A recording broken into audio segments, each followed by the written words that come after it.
Welcome to News West 9's West Texas View with Johnny Lou Avery. Welcome to the West Texas View. I'm Johnny Lou Avery, and this is the third in our series of programs about HIV, specifically about the Midland-Odessa area AIDS Support Incorporated that was started by Judy Warren, who is with us today, and she's the president and CEO. And also with us is Preston, Chancellor, who has been retained as one of her employees. They also have a cadre of volunteers, but their mission is to do primarily two things: education for prevention and support the families that are living with AIDS. And I don't say a person living with AIDS because your whole family lives with it. And so we ended last week's program by talking about some of the things that happen in the classroom when they go in. And Preston and Judy have wonderful, enlightening stories to tell of some of the things that they've learned that helps them then further reach the young people that they're meeting.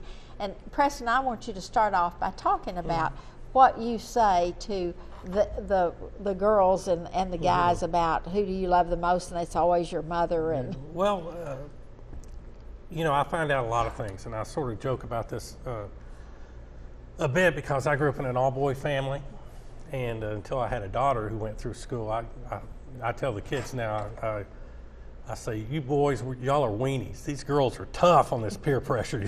What my daughter went through to fit in and to feel like she was part of the group, it's unbelievable. And so they had this huge pressure that I had never seen before.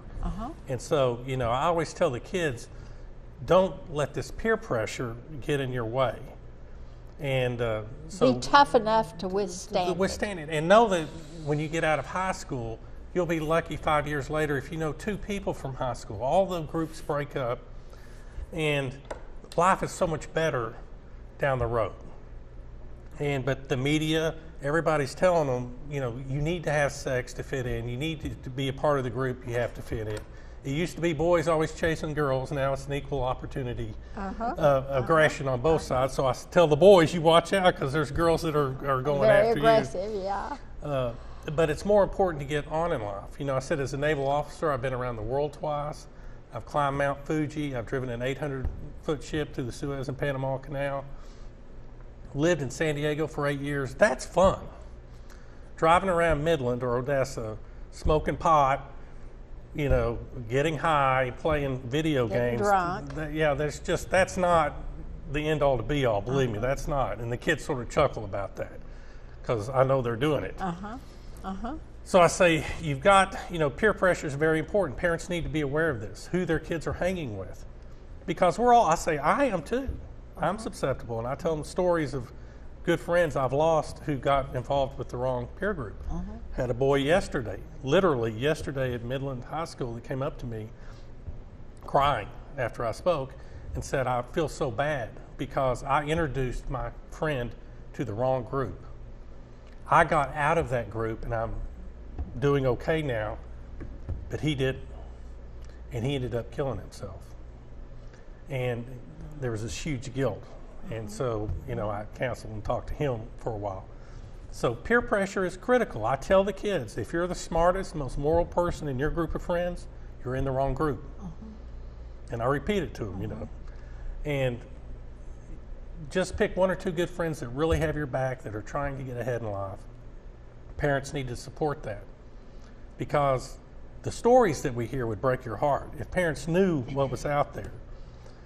You know, last semester we had a girl come up who said, just tears in her eyes to Judy, and said, I've got HPV, and now I've got cancer, and I've had 3 surgeries, and they've already told me that I'll never be able to have children.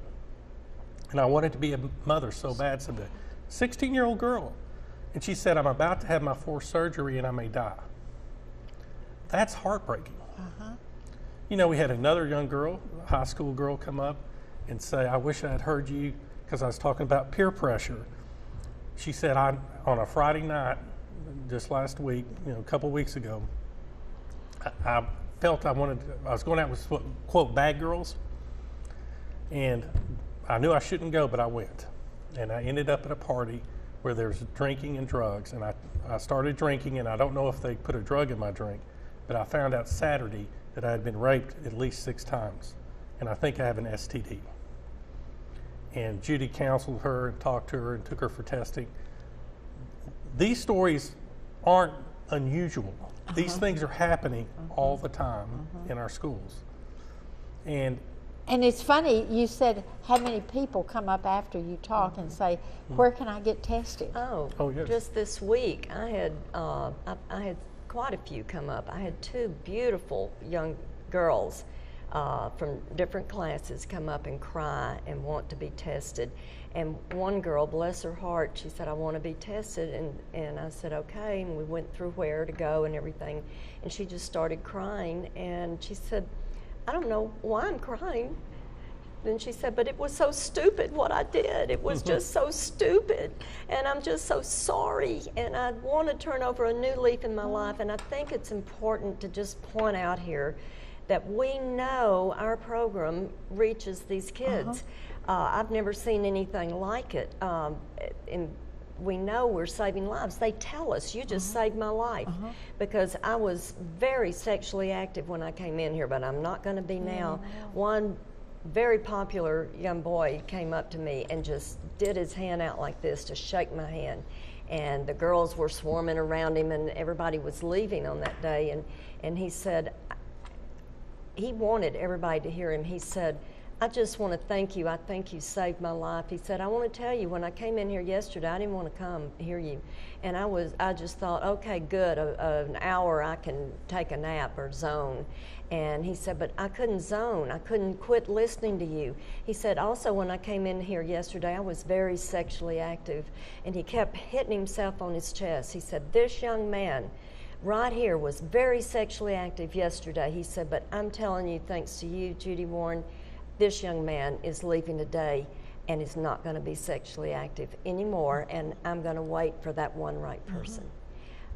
We get letters a lot from kids, and one of my favorite letters was from a young man that said, I was very sexually active, but now when I start to do something, I see your blasted one finger, and I think this could be the one time. We've got to take a break. We'll be back in just a minute. Stay tuned. West Texas View will be right back.